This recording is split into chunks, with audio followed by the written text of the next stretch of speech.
अब इस वीडियो में मैं पाठ 19 रसखान के सवैयों के आगे के दोहे को लेकर आई हूँ। आइए उसके आगे के दोहे को देखते हैं।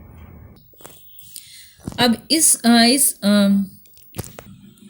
दोहे की ओर देखते हैं। यहाँ पर देखते हैं, या लकुटी अरु कामर या पर राज तिहु पुरको तजी डारव, आठहु सिद्धि नवो निधि को सुख, नंद के धेनु चराए बिसारव, नैनन सो रसखानी सबे, ब्रज के वन बाग तड़ाग निहारव, कोटिक हूँ कलधौत के धाम, करिल के कुंजन ऊपर वारव।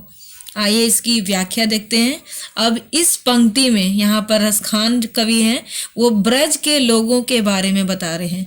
यहाँ पर ब्रज और उनके लोगों के बारे में यहाँ बताते हुए कहते हैं। इस पंक्ति में देखते हैं, इस यहाँ पर रसखान कवि इन पंक्तियों में बताते हैं कि ग्वालों की लाठी, यहाँ पर देखो लखुटी दिया हुआ है। लखुटी मतलब यहाँ पर लाठी बोला गया है। कामरिया कंबल को बोला गया है। तो यहाँ पर कवि कहते हैं, रसखान कवि कहते हैं कि ग्वालों की मतलब ब्रज में रहने वाले ग्वालों की लाठी और कंबल के लिए वह राज्य के मतलब अपने राज के तीनों लोकों को मतलब तीनों लोकों का राज भी त्यागने के लिए तैयार हैं। मतलब अगर ये उन्हें मिल जाए, बता रहे हैं कि ब्रज में रहने वाले लोगों की लाठी और कंबल अगर उन्हें मिल जाता है तो वह अपने राज के तीनों लोकों को त्यागने के लिए तैयार हैं। अगला देखते हैं दूसरा लाइन में, आठों सिद्धि नवो निधि को सुख, नंद की धेनु चराए बिसारो। अब इस लाइन में देखते हैं कि नंद की गाय, यहाँ पर कहते हैं, पहले इसकी व्याख्या देखते हैं। नंद की गाय, धेनु मतलब गाय होता है, चराए मतलब चराने के लिए बोला गया है, बिसारो मतलब छोड़ने को बोला गया है। तो यहाँ पर देखते हैं, यहाँ पर रसखान कवि कहते हैं कि नंद की गाय, यहाँ पर कृष्ण के पिता के लिए बोला गया है नंद।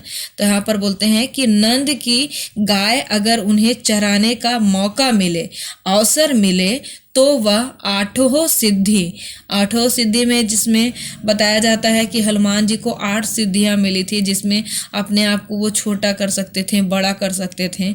उसी प्रकार नवो निधि के लिए बोला गया है कि 9 तरह के गुण होते हैं व्यक्ति में, तो उसके लिए बताया गया है। तो यहाँ पर रसखान कवि कहते हैं कि अगर नंद बाबा की गाय अगर चराने का अवसर मिले उन्हें, तो वह 8 सिद्धि और 9 निधि का सुख छोड़ने के लिए तैयार है।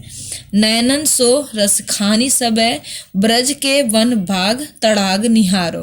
और यहाँ पे अब तीसरे लाइन में देखिए, तीसरे लाइन में बताते हैं कि अपनी आँखों से, रसखान कवि कहते हैं कि मैं अपनी आँखों से ब्रज के वन बोला गया है तो वन है, बाग उपवन के लिए बोला गया है, बगीचे के लिए बोला गया है, तड़ाग यहाँ पर तालाब को बोला गया है। तो यहाँ पर रसखान कवि कहते हैं कि मैं अपनी आँखों से ब्रज के वन मतलब जंगलों को, बगीचों को और तालाबों को जीवन भर देखते रहना चाहता हूँ।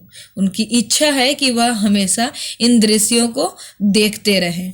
चौथे पंक्ति में देखते हैं, कोटिक हूँ कलधौत के धाम, करिल के कुंजन ऊपर बारो।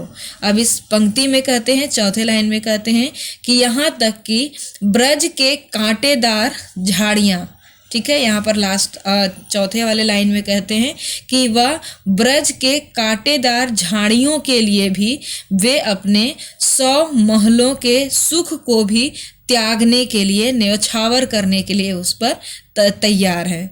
यहाँ पर बता रहे हैं चौथे लाइन में कि रसखान कवि कहते हैं कि ब्रज के कांटेदार झाड़ियों के लिए, करिल के कुंजल मतलब कांटेदार झाड़ियों के लिए वह अपने उसमें 100 महल भी न्यौछावर करने के लिए तैयार हैं।